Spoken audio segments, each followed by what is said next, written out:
whenever we get our text from the book of Proverbs, it's probably hard to figure out what I'm going to be preaching about from that because there's a lot of random stuff in there. But I want you to notice verse 22 of Proverbs 18, and it says, "Whoso findeth a wife findeth a good thing, and obtaineth favor of the Lord." So what I want to preach about tonight, right here it says, "Whoso findeth a wife findeth a good thing." Who you marry is very, very important. I think we would all agree with that. That's just common sense right there, isn't it? I mean, I think we would all agree that next to salvation, the most important decision you will ever make in your life is who you will marry. And what I want to preach about tonight is specifically to the parents and helping your children find a spouse. I think it's interesting in our culture how, it's kind of a part of our culture, the parents be very hands-on when it comes to certain things, like where you're going to send your kid to school. Parents, they want to help their kid decide what major they're going to take in college or what college they're going to go to or what kind of career they're going to go in. And, that great, committed dad, he'll do everything he can to help his son get that good position, all these things. And parents will be all over these things. What doctors they should have, all this stuff that parents, they'll be all over it. But all of a sudden, when it comes to finding a spouse, it is also part of our culture that parents butt out, that they have nothing to do with it. And let me tell you something, that's foolish. I mean, the most important decision your child will ever make next to receiving Jesus Christ as their Savior is who they're going to marry. That is going to affect the rest of their life. It is going to affect your grandchildren's lives. And let me tell you something, one of my goals in raising my children is I want to raise my children in a way where I don't have to raise my grandchildren. All right? I just want to enjoy my grandchildren. I don't want to have to be the one to spank them. I don't want to have to be the one to be the mean guy. I want to be the fun guy when it comes to my grandkids. And I'm telling you, that's how it is in our culture. You talk to a lot of young men. I've had many men tell me the only advice my dad ever gave me when it came to, dating and things like that is just don't come home with a baby. And that's kind of our culture today. You see it on television all the time, where the son or the daughter, introduces their fiance to the parents. You know what? I hope I don't meet my future, son-in-law or daughter-in-law like that. But after they get engaged, I want to be involved before that to make sure before they get, emotionally connected, before they've, been engaged or something like that. I want to have known and be a part of this decision. Because this is important, I want them to get it right. And I believe in the Bible, we see parents were very involved when it came to their children finding a spouse. Now, one thing you won't see in the Bible, at least I don't see it, maybe I'm missing something, I don't see any commands in the Bible that says, the parents have to be involved. I don't see that in the Bible. And you know what? I don't see arranged marriages in the Bible. Some people will try to tell you that the Bible teaches arranged marriages. No, it doesn't. We don't see that at all. We see in the Bible, you can see example after example, we'll probably see some of these, where, the son and the daughter, they had a choice. Okay? They had a choice in the matter. I do not believe in just arranging your children's marriages, but at the same time, I like to help it out. All right? I think that is a good thing to do as a parent. And kids, a lot of times too, you think, I don't want my parents involved in this. My parents are going to sabotage everything. Let me tell you something. This is the goal of every parent, all right? And I'll tell you, it's definitely my goal. We want our kids to be happy. That's what we want. We just want them to be happy. Nobody wants a miserable child. Nobody wants their daughter to end up with some drunk bum. Nobody wants their son to end up with some brawling woman. Nobody wants that for their kids. They want their kids to be happy, okay? And so because of that, we realize that this is important. We've got to get this right. And so I want us to look at some things in the Bible I think will help us as parents know what to do and how we should be involved. Go ahead and turn to Judges chapter 14. Let's go there first. Judges chapter 14. I just want to show you here that parents were very involved in the process when it came to helping their children find a spouse. It says, and Samson went down to Timnath and saw a woman in Timnath of the daughters of the Philistines. And he came up and told his father and his mother and said, I have seen a woman in Timnath of the daughters of the Philistines. Now therefore get her for me to wife. Now why didn't he just go get her himself? Why did he need his parents? All right, now obviously it was probably customary in that time, even though we don't see the command in the Bible, for the parents to be involved. Okay, because in many cases too back then, all right, your daughter was pretty much your property.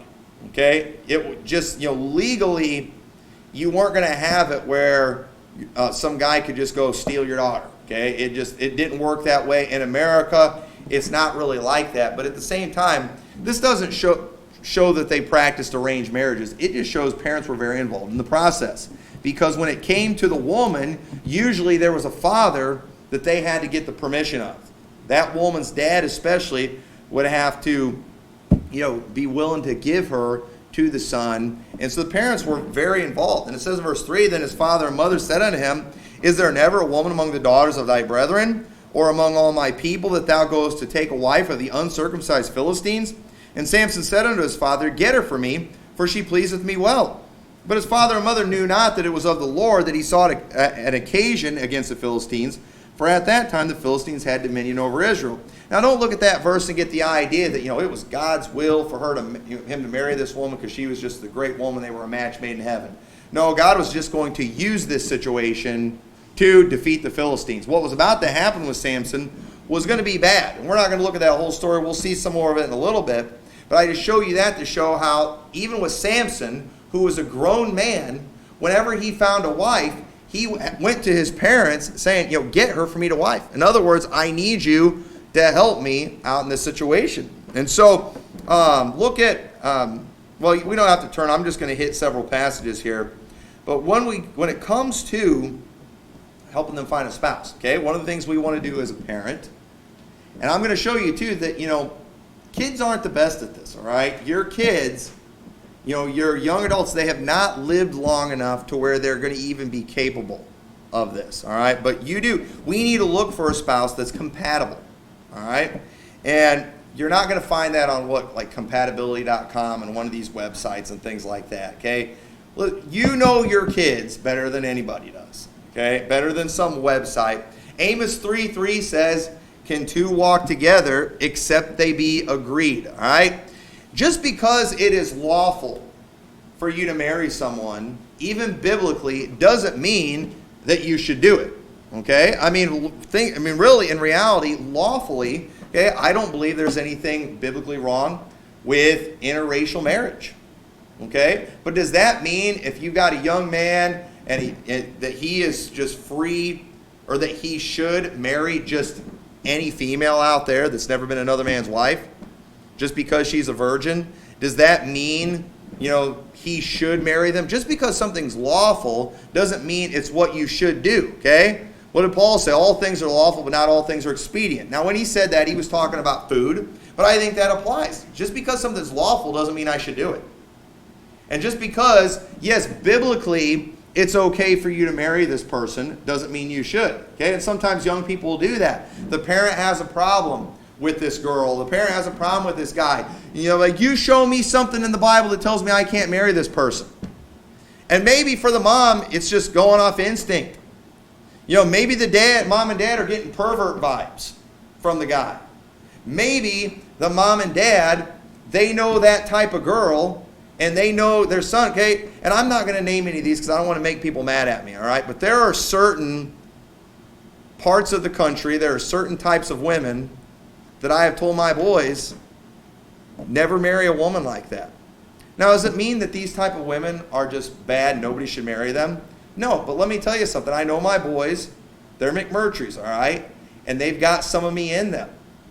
And I am not compatible with these type of women. I want to slap all of them, all right? And so it would not work. I have told my boys, you stay away from this type. Okay? Now, one of you other young men here, you might be fine if you marry a woman like that. You might be compatible, but let me tell you something. A McMurtry man and these types of women that I'm not going to mention because I don't want to offend people, we're not compatible. I'm not even saying there's necessarily anything wrong with them, even though I do think there's something wrong with them. I don't like them. All right, but at the same time, with my boys, all right, Tommy I think he would do better with a woman that's probably more from the South than Jason would.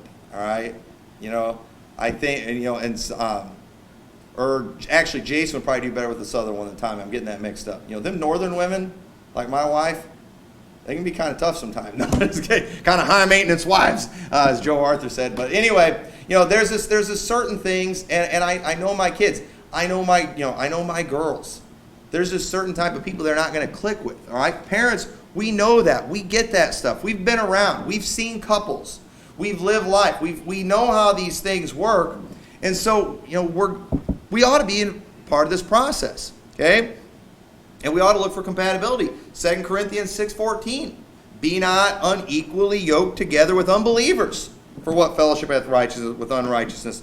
And what communion hath light with darkness? And what concord hath Christ with Belial? Or what part hath he that believeth with an infidel?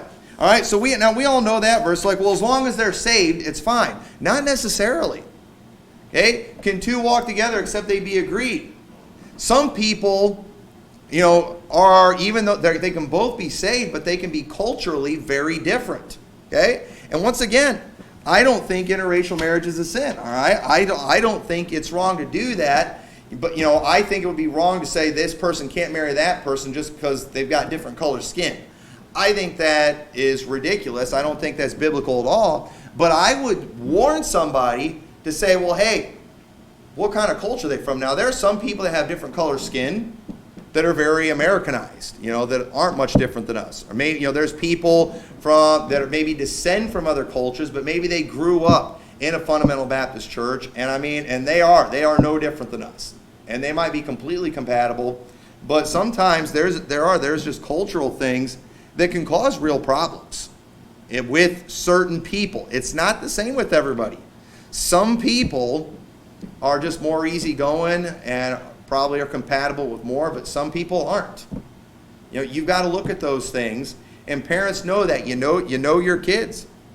And so just because something's lawful doesn't mean you ought to do it. Just because someone gets saved doesn't mean they're all of a sudden going to be like you. Some personalities don't mix well. Me and my wife, I think one of the things that works for us sometimes is the fact, we're both firstborns. All right? But at the same time, that can kind of create issues sometimes too. We're both pretty strong-willed. Sometimes you see people who are opposites, And either way, with any marriage, there is going to be some things that you both have to learn to work with. And there's going to have to be some things that you're going to have to overcome. No marriage is just going to be a walk-in-the-park piece of cake. All right? But at the same time, some things are just asking for trouble. Sometimes we're just asking for it when it comes to certain things. So just because someone is saved or grew up in a Christian home doesn't mean they're compatible. Look at Genesis chapter 24 and verse 36. Okay, now I understand in this situation, we're looking at saved versus lost. But I believe this is more than just a saved versus lost thing. I believe this is clearly a cultural thing. It says in Genesis 24:36, and Sarah my master's wife bare a son to my master when she was old, and unto him hath he given all that he hath. And my master made me swear, saying, thou shalt not take a wife to my son of the daughters of the Canaanites, in whose land I dwell. But thou shalt go unto my father's house and to my kindred, and take a wife unto my son. You know why Abraham said that? This wasn't just a saved and lost thing. They saw how the women were of the Canaanites. And like, you know what? We don't want that type of woman with our son. So he said, you know what? Hey, I know how it is in my family. I know how it is in my culture. I want a daughter-in-law for my son that comes from the same culture. So he sent him to his servant, to his family, to find him a wife, and that's where they found Rebekah. Chapter 27, verse 46. It says, and Rebekah said unto Isaac, so this is years later after Isaac and Rebekah got married. It says, I am weary of my life because of the daughters of Heth. Esau married the daughters of Heth. Jacob now needs a wife. She says, if Jacob take a wife of the daughters of Heth, such as these which are of the daughters of the land, what good shall my life do me? Okay? Now the Bible doesn't tell us much about these women, but obviously they had some issues. They clashed big time with Rebekah. Why is that? Because they came from a different culture. There were some serious problems, and she was weary of her life. It says in Genesis 28:1, And Isaac called Jacob and blessed him and charged him and said unto him, Thou shalt not take a wife of the daughters of Canaan. Arise, go to Padanaram, to the house of Bethuel, thy mother's father, and take thee a wife from thence of the daughters of Laban, thy mother's brother. So Isaac does the same thing. Hey, just like my father did for me, okay, my father got a wife from his brethren. We're going to do the same thing, and we're going to go and we're going to get a wife for my son from my wife's family. And why is that? Well, they actually were from the same family as Abraham. And then two, these women were going to be much more likely to be compatible. That we're going to be, their culture was going to be similar. This was more than just a saved versus lost thing. This was a compatibility thing. There was clear conflict between the families. Why? Because they were just completely different. Some cultures are way different. Okay, we were talking about that with missionaries this morning, just about some of the cultural things that you have to deal with when you're in other countries that, we as Americans, we're not used to. It's just not a part of our culture. These things can be very difficult for people. Genesis 28:6 says, And when Esau saw that Isaac had blessed Jacob and sent him away to Padanaram to take him a wife from thence, and that he blessed him, he gave him a charge, saying, Thou shalt not take a wife of the daughters of Canaan. And that Jacob obeyed his father and his mother and had gone to Padanaram. And Esau, seeing that the daughters of Canaan pleased not Isaac his father, then went Esau unto Ishmael, and took unto the wives which he had, Mahalath, the daughter of Ishmael, Abraham's son, the sister of Nebajoth, to be his wife. So he goes and gets another wife, one that was related, one from Ishmael, Isaac's half-brother, thinking this will please Isaac. All right?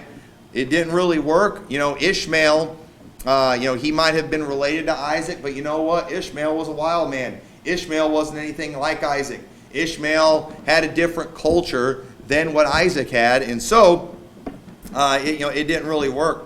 But Genesis chapter 6, it says, And it came to pass when men began to multiply on the face of the earth, and daughters were born unto them, that the sons of God saw the daughters of men that they were fair, and they took them wives of all which they chose. And the Lord said, My spirit shall not always strive with man, for that he also is flesh, yet his days should be 120 years. There were giants in the earth in those days, and also after that, when the sons of God came into the daughters of men, and they bare children them, the same became mighty men which were of old, men of renown. And if you go on your read, the world got extremely wicked as a result of this. As a result of the saved intermarrying with the lost, it ended up just completely wrecking the world. Okay, now what was the problem? And notice too, what was it? What was it that attracted the sons of God to the daughters of men? What was it? Saw that they were fair. All right? Their looks. That was pretty much it. What did Samson say? All right? Samson says, Get her for me to wife, for she pleaseth me well. Well, how's she pleasing him? Obviously, she looked good. Okay? And what are most boys? What are all boys? What's the first thing? Son, I want to try to help you find a wife. What are you looking for? Well, first thing, pretty. All right, hey, I get that. Who wants to marry an ugly one? All right, nobody wants that. You're going to have to live with her the rest of your life. You're going to have to look at her every morning. I get that. All right, I'm not going to try to set my boys up with someone ugly. And I remember when we went to Jordan, they were saying in that culture often, because they do have arranged marriages over there, and often the sister pretty much chooses the wife for her brother. That's a great way to get your brothers and sisters to get along, all right? You're going to have a real nice brother in that situation. And I remember I'm sitting there and I'm thinking, forget that. I'm thinking of my sister and some of her friends, and I'm thinking the ones she'd probably try to set me up with just because she feels sorry for her friend. I'm thinking, yeah, right. Thank God we don't have arranged marriages, and thank God my sister doesn't choose. But, that's what guys always look at. And I'll say more about that in a little bit. But no, that's what got him going. 1 Kings chapter 11, verse 1, it says, But King Solomon loved many strange women. This doesn't mean they were weird. It means they were foreign. It means they were from other countries. They were from other cultures. They had other gods, and he loved them, together with the daughter of Pharaoh, women of the Moabites, Ammonites, Edomites, Zidonians, and Hittites, of the nations concerning which the Lord said unto the children of Israel, Ye shall not go in unto them, neither shall they come in unto you, for surely they will turn away your heart after their gods, Solomon clave unto these in love, and he had 700 wives, princesses, and 300 concubines, and his wives turned away his heart. For it came to pass when Solomon was old, that his wives turned away his heart after other gods, and his heart was not perfect with the Lord his God, as was the heart of David his father. For Solomon went after Ashtoreth, the goddess of the Zidonians, and after Milcom, the abomination of the Ammonites. And Solomon did evil in the sight of the Lord, and went not fully after the Lord, as did David his father. Then did Solomon build an high place for Chemosh, the abomination of Moab, in the hill that is before Jerusalem, and for Moloch, the abomination of the children of Ammon. And likewise did he for all his strange wives, which burnt incense and sacrificed unto their gods. Okay, now what happened here? Okay, Solomon got old, he got soft, and what these women from these other countries, from these other cultures, with other gods, they turned away his heart. And he was the king. He was the guy who had all the power. He had 700 wives, all right? It wouldn't have been any trouble for him to say, you know what, these women are tempting me to follow other gods, off with their head, or get rid of them, banish them, something like that. He could have done any of that, but he didn't do it. They ended up turning his heart away. Why? Because, it's easier to pull someone down than it is to lift someone up. Okay, it's like tug of war, all right?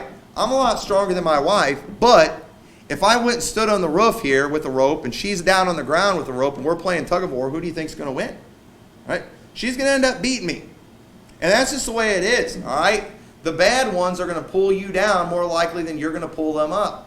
And it's like a lot of guys think, well, all I got to do is just go get her saved, all right? I'm going to go out, I'm going to go knocking doors, I'm going to go find the pretty girl's house, and I'm going to get her saved, and then boom, we'll be compatible just because she got saved. Wrong. Okay? If the older they are, the more baggage they're going to have. You need to look at what kind of family that they come from. And these things, I'm sorry, but they're gonna play a part in their life. Just because somebody gets saved doesn't mean they get downloaded with all the Bible.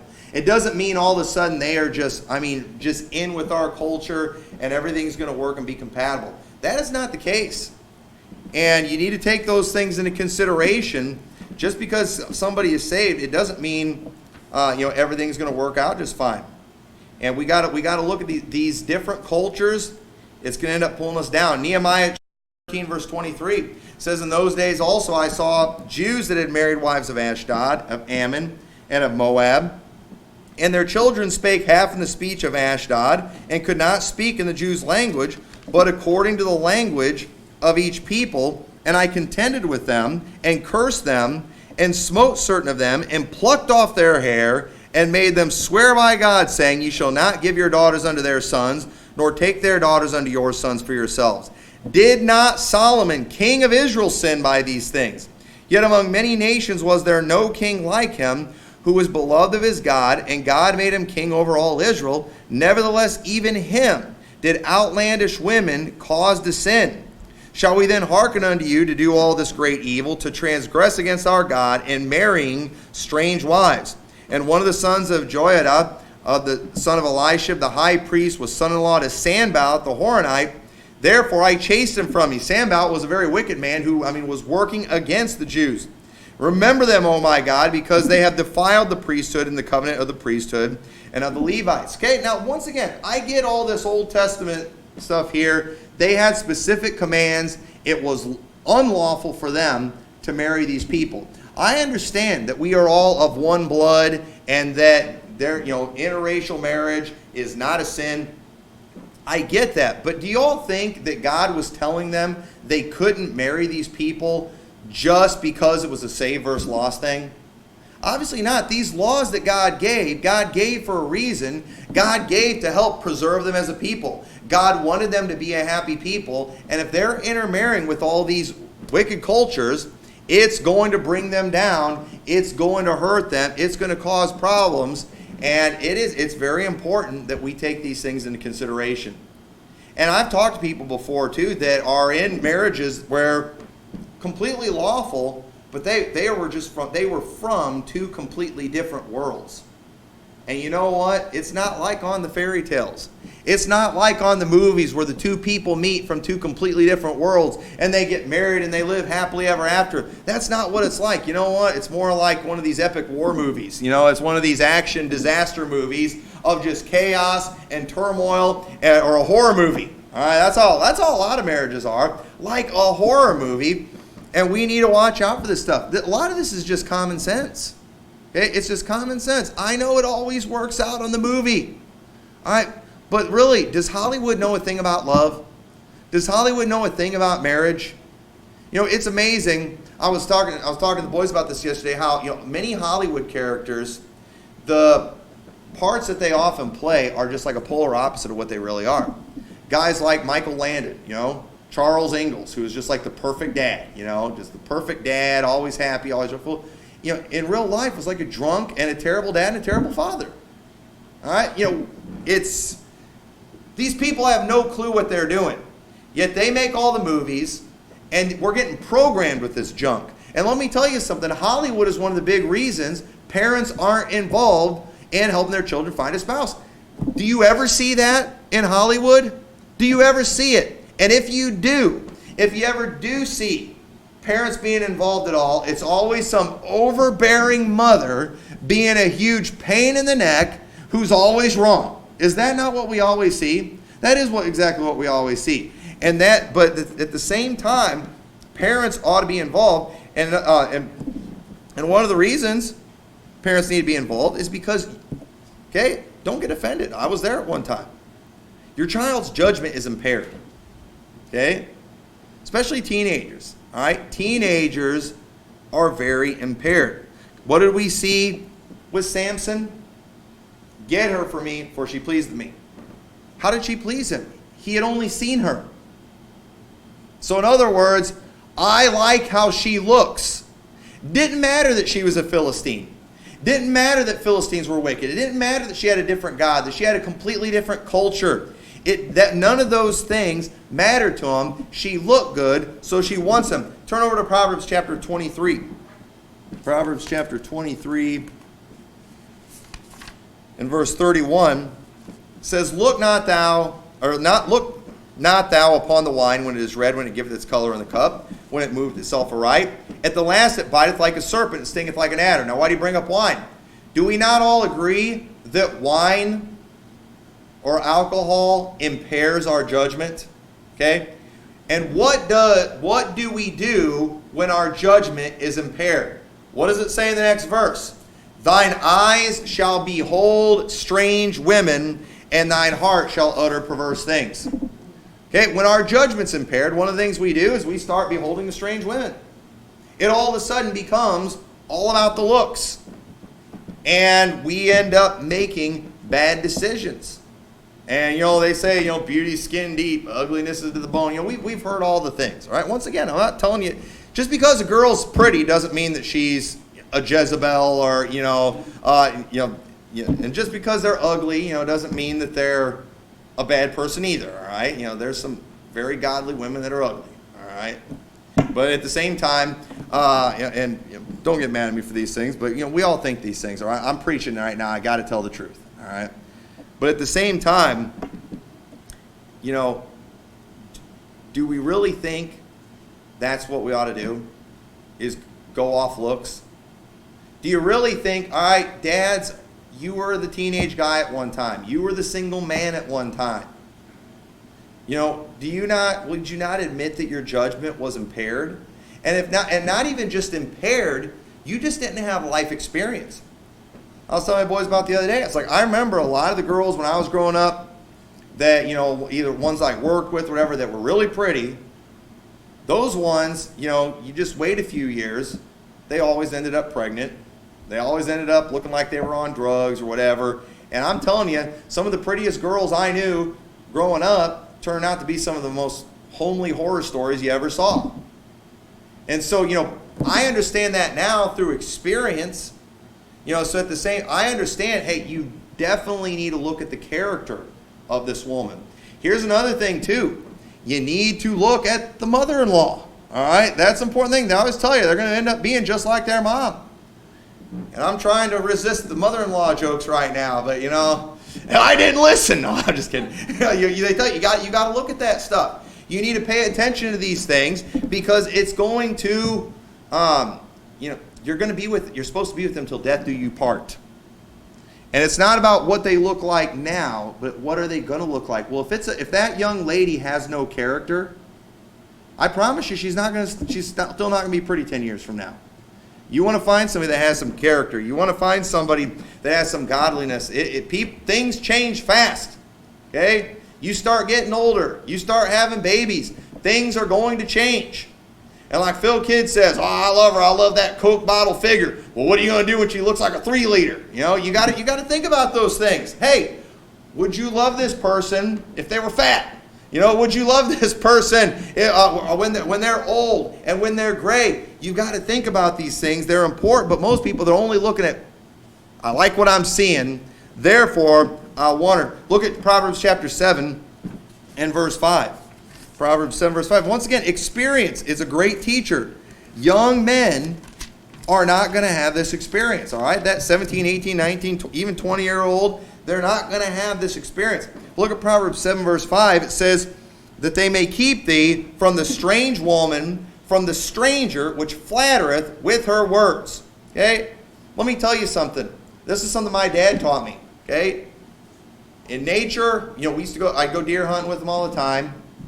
The buck always pursues the doe. Okay? The male pursues the female. I was always taught you run from the female that's pursuing you. You run for those aggressive women that are coming after you. They're the bad news. I was always told that, and I agree. But you know what? A lot of guys, they're dumb, all right? They're impaired. They get flattered by a girl, and all of a sudden, they're not thinking straight. And here we have a strange woman. What does the strange woman do? Okay, these principles are timeless. You know what the strange woman does? She flattereth with her words. Okay, young men, some girl comes along and she just starts flattering you and just telling you how good looking you are and how great you are and how big and strong you are. Run from that girl. She is a strange woman. She's flattering with her words. Verse 6, for at the window of my house I looked through my casement and beheld among the simple ones. And I discerned among the youths a young man void of understanding. Boy, what's he doing stereotyping him like this? What's he doing judging him like this?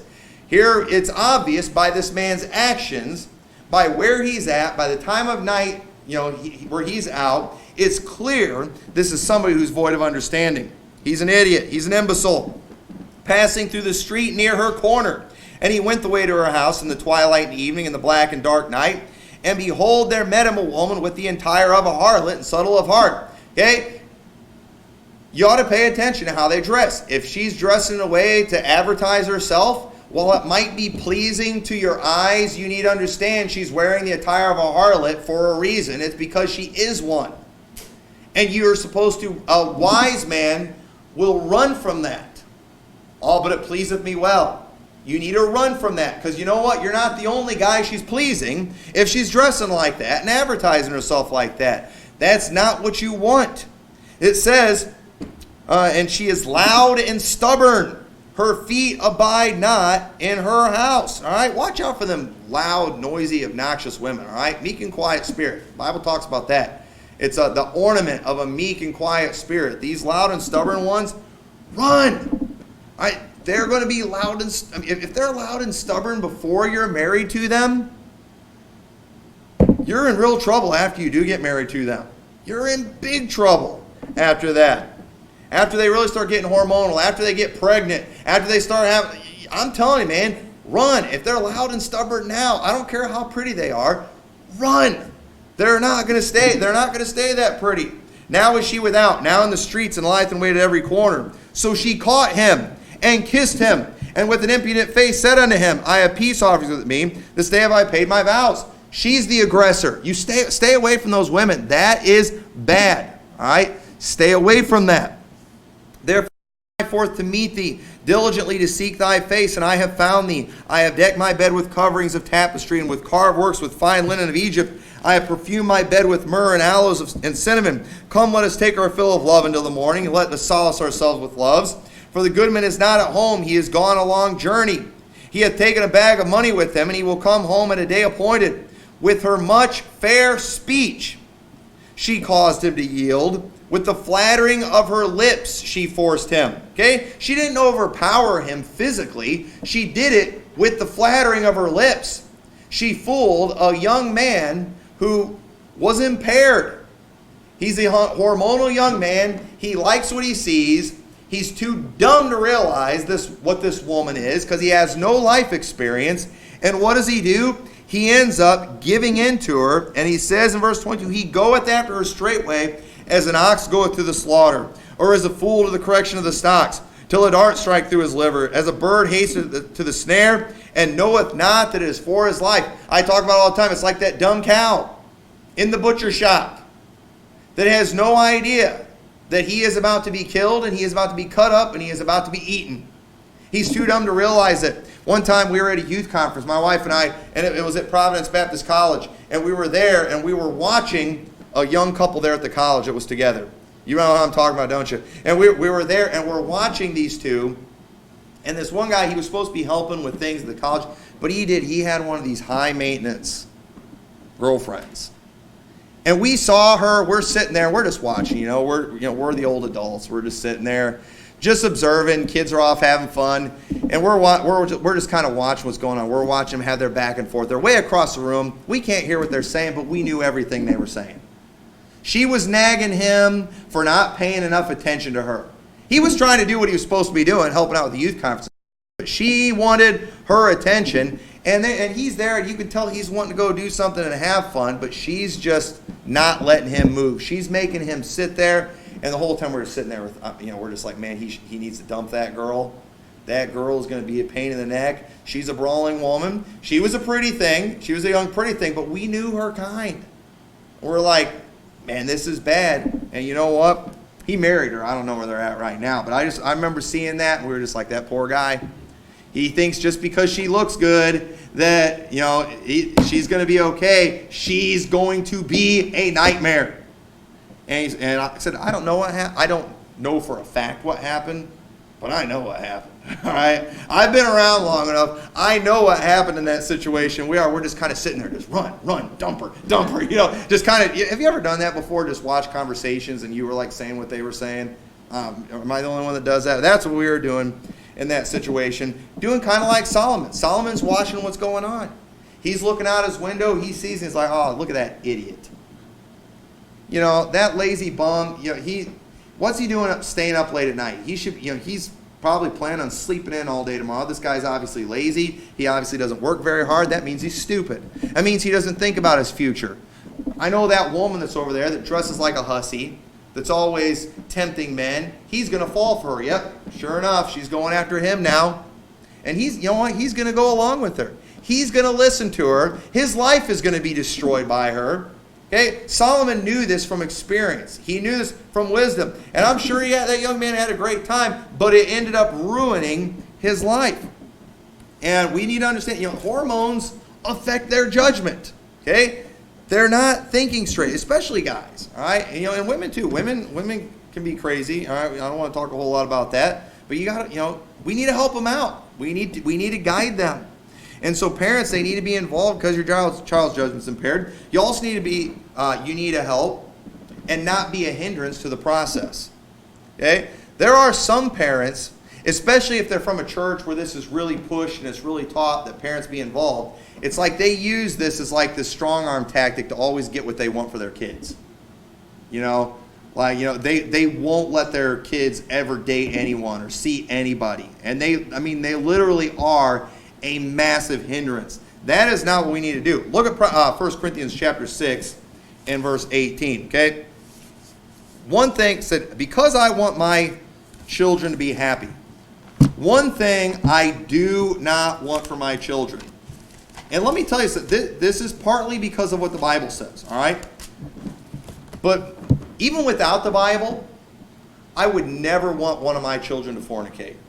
Ever. I would not want that to happen. Fornication is a wicked sin. It is devastating to them. It will ruin their life. I do not want that happening with my children. Doesn't even matter that the Bible tells us that it's a sin and that it's very wicked. I wouldn't want that. Okay? There's all kinds of things, as parents, we have these horrible nightmares for our kids. That'd be my worst nightmare if my kid did this, if my kid became a drunk, or my daughter married a guy that would beat her or whatever. Become a homo. We all have these worst case scenarios, these things we would never want to happen. Well, one of the things I never want to happen with my kids, I don't ever want my kids to fornicate. I don't ever want it to happen. And the Bible says in 1 Corinthians chapter 6, verse 18, it says, flee fornication. Run from it. Why do we need to run from it? You know why? Because it's chasing us. It's coming after us. What's causing it to come after us? It's a natural temptation, okay? Your kids are going to hit an age, and they are going to be interested in the opposite sex. That's just life, parents. And it's like a lot of these parents, I don't understand why my son is so interested in girls and, why he's so tempted by these things. He got saved 5 years ago. I don't understand why he's still struggling with this stuff. He's struggling that way because he's a healthy male.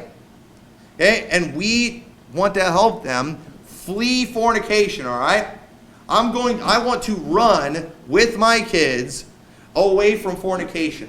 I want to help fight that. All right? And so, because it says, he that committeth fornication sinneth against his own body.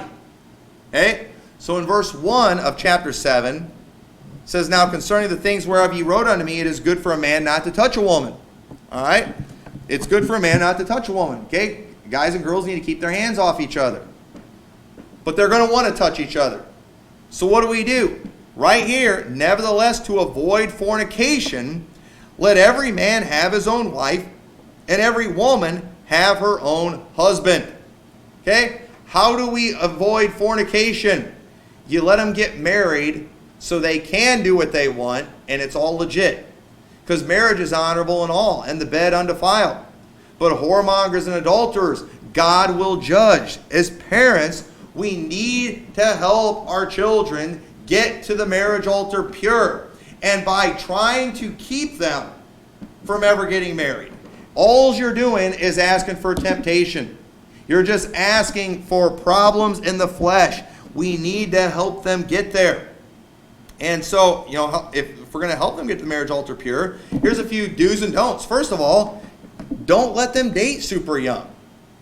Okay? If they're not ready to get married, why do they need to be dating? Okay? I want my boys and my daughters to avoid fornication. So why would I let my 16-year-old jump in a car with a girl and go drive off and do whatever? Aren't we just asking for temptation? Is there anything biblically wrong with a young man and a young woman, going and dating as long as they stay pure, as long as they keep their hands off each other? Is there anything biblically wrong with that? No. But is it a huge temptation? Absolutely. It's a massive temptation. And so why would I encourage him, my son or my daughters, to go get really close with somebody and be like, well, you guys can't get married for another, until they're 16-year-old, we'll let them date each other, but you guys can't get married until you're 21. Really? Let me tell you, my wife and I, we were engaged for 6 months, and it was the longest 6 months of my life. It was a nightmare. I don't ever want to go through that again. I'm really glad we didn't get engaged when we were 16. That would have stunk. I don't think I would have survived. And I can tell you right now, I wasn't ready to get married at 16. I wasn't ready to get married at 18. You know what? I was barely ready at 20. All right? Okay? It worked. All right? We made it work. I had to. And I'm glad I did. I wouldn't change anything. But, at the same time, I'm really glad I didn't date super young. First of all, if I'd have dated when I was really young, that was before I met my wife, and those are all horror stories then. I wasn't even tempted with most of the females I was around during that time. But, so don't let them date super young. But you know what? Don't make them wait till they're super old. Okay? You don't, if they're in there, if they are old enough to get married, if you've got a son and he's mature, he's got a job, and he's showing some character, and he finds a woman that he wants to marry, man, encourage it. Go right ahead. That's what I tell my boys. You want to get married? Okay, think about that. You might not want to buy the real expensive car with the massive car payments. That's going to hurt your ability to be able to provide for a wife. Hey, you want to get a wife? Great. Well, you might want to get a job. You might want to live a life. You might want to work hard. Get a career. accomplish some things instead of playing video games all day. You're not going to make a living that way. You're not going to be able to support a wife playing Mario. It's just not going to work. So, you tell them what they need to do. That's how it was for me. I got to an age and all of a sudden I had a job that I didn't get paid very good, but I didn't need that much money. I was living at home. But all of a sudden, when I wanted a wife, when I got with my wife, I was like, you know what? I need to start making more money. And so you know what I did? That motivated me to step out of my comfort zone and to go and find a better job so I would be able to provide for my wife. And so, a lot of your boys, your young men, they're not always going to understand everything they need to do. They don't understand, finances and bills and all the things they're going to have to deal with. So you know what dads need to do is you need to show them, this is where you need to get if you're going to be able to support a wife. Okay, Tommy, he's probably going to be getting a regular job here pretty soon. He's only 16, not going to be able to get a great job. But he's going to get a job, and one of the things I want to do with him is after he's getting a regular job, I want to sit down with him and show him, all right, this is what you need to start doing with your money. And I want to show him a plan financially. This is what you need. This is where you need to get if you want to support a wife. This is what you need to be doing financially if you want to be able to support a wife. He needs to know what he needs to do to get to that point. And you know what? If he gets there at a young age and is ready, I'm not going to stop him from marrying somebody. Okay? But at the same time, a lot of young men, they just don't know. Their parents aren't helping. Their parents are just hands off. Yeah, just go work at McDonald's. You'll be able to support a wife on that. Really? They just don't say, they don't say anything. They will let their young millennial live in their basement, playing video games, and then occasionally dating girls and stuff. And it's like these people, they have no idea, and they wonder why their kids get married and they all live with mom and dad. You didn't show them what they need to do. You didn't show them what they were up against, what they needed to accomplish. And so, help them, protect them from temptation. Don't go throwing your daughters to the wolves. Don't send your daughter off in a car with some guy unsupervised. That's foolish. Okay? My daughters are too valuable. I'm not going to do that, nor am I going to allow my sons to put themselves in such a compromising situation. That is dangerous. We've got to protect them from these things. You got to give them that clear plan, that clear path to the marriage altar. And a lot of young ladies, it's like they're planning, all I want to do is be a wife and a mother. So that's like their excuse to just sit at home and be lazy and good for nothing, eating ice cream all day. That's not going to help you get to the marriage altar, all right? Let me tell you something about being a wife. It's hard work. It's very hard work. Being a mother, it's hard work. These young ladies that have this attitude, I just sit around at home just waiting for a guy while they do nothing except sit around and eat and get fat, and then they wonder why they can't get a husband. I'm sorry. That's why you're not getting a husband. You're lazy and you're pathetic. All right? You need to teach your daughters. You need to be a hard worker. All right? So you need to give them work to do. You need to give them responsibilities. You need to give them something to keep them busy so they don't learn to be idle tattlers wandering about from house to house. So they don't be like that strange woman sitting on a corner, advertising themselves and, aggressively going after guys. You need to keep them busy. You need to give them something to do. A lot of these parents, too, when it comes to their daughters, they hover around them so much, it's like, they practically lock them in their basements and make them just wait down there for some perfect guy to come along, who's going to want to marry them. You got to use some common sense, all right? You need to allow your daughters to do some things. You need to allow your daughters to have some things that keep them busy. And you're going to need to allow your daughters to actually be out there where they can actually meet somebody, so the decent guys who are out there know that they exist. But many parents, they're not thinking about these things.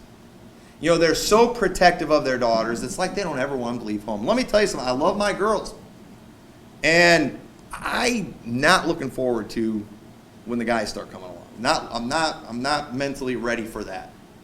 But let me tell you something. I've seen the young ladies who just never can leave home. And you know what? They're never happy. And I want my daughters to be happy. And so I understand they need to get married, they need to become wives, they need to become mothers. And so you know what? I want to help them get there. I want to help them do what they need to do to get there. And I want them to have a lot of character so they'll get the good guys. You know, I'm not just going to let them sit around and get pathetic, lazy, and ugly. Otherwise, you know, what guy's going to want them? You know, you need to think about these things, all right? You know, it's amazing. It's like some parents, they want their daughters to just get homely and hideous so they don't have to worry about any guy coming along and snatching them away. I swear that's some parents' mentality. And it's like, you know, don't let that happen to your daughter. Don't do that to them, you know? Don't on a strict diet of ice cream and donuts and soda. You know, don't do that.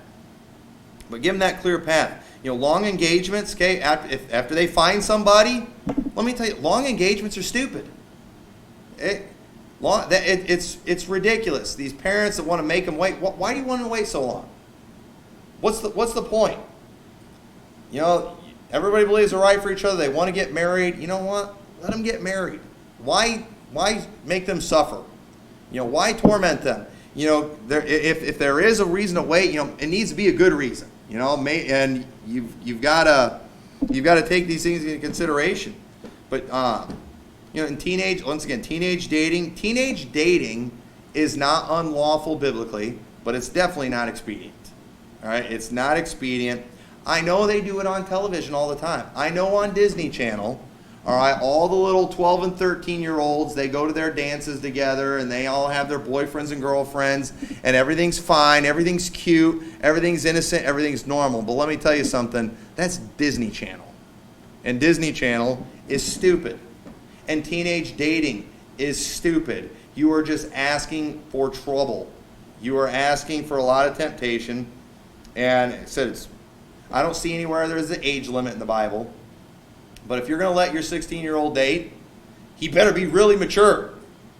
And you better be ready for, you know, him to, you know, he better have a whole lot of character. And you better, let me tell you, it's going to be a long couple of years for him. If you make them wait till they're 18 to get married or whatever, and you need to think about these things. Don't torture them. Don't put them in harm's way. You know, don't let your child make the most important decision that they'll ever make next to salvation without your help. It doesn't make any sense. They need your wisdom. They need your help. It's a big pain, but it's worth it. Once again, if I get this right, if I raise my kids right, I don't have to raise my grandkids. It's sad how many grandparents I know, they're tired, they're wore out, they're stressed out, and it's so hard for them because they're raising their grandkids. And why are they raising their grandkids? And not all the time, but in many cases, because they failed to raise their kids. Listen, if your kids get the wrong spouse, they're going to have problems for the rest of their life. Do we want that? I don't care what our stupid American culture says. As a parent, I said, I'm going to be involved. All right? I said, I'm not going to hover.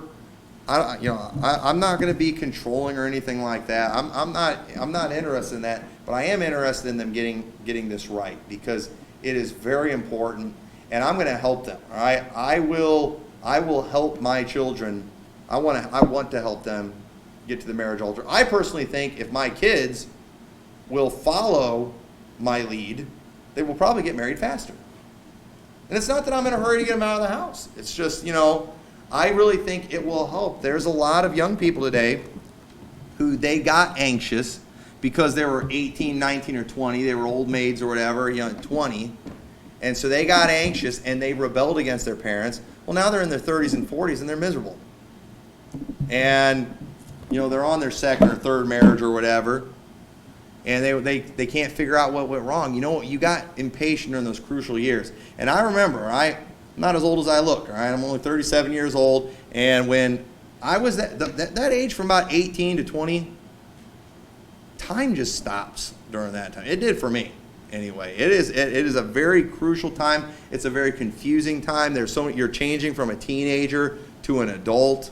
You know, you're going from your big responsibility being school, and especially if you're homeschooled to where your parents are your boss, to going and getting a real job somewhere else. It's a lot more challenging, and people you don't know being your boss and cussing you out. It's difficult. It's a challenge, and it's something it is a very crucial time.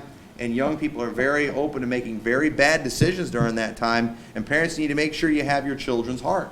You need to make sure you help them out. And you just being strict and not letting them do anything, that's not helping. And that's how a lot of parents are. They just do nothing. It's just like stall, stall, stall. They're just waiting for this knight in shining armor to just come riding up on a white horse, and that's not how it works either. But we need to get this right. This is so important. And so I hope some of these things we looked at tonight will be a help. So with that, let's pray. Dear Lord, we thank you so much for your goodness to us. I pray you'll help us, Lord, as parents to watch out for our children, to help them get to the marriage altar pure. Dear Lord, it's so important, and I'm afraid our culture has rubbed off on us, even as Christians, way more than we even want to admit. Help us to realize just the foolishness and the failure of our culture when it comes to and marriage, and help us to go back to the principles of your word. Help us to follow these things so we can help our kids to get to the marriage altar, so they can our boys can find that wife and find that good thing, so we can raise our daughters to be that good thing for a godly man somewhere, and our kids can go on and live happy lives after they leave our homes. I pray you'll help us there. In your name we pray. Amen. Go ahead and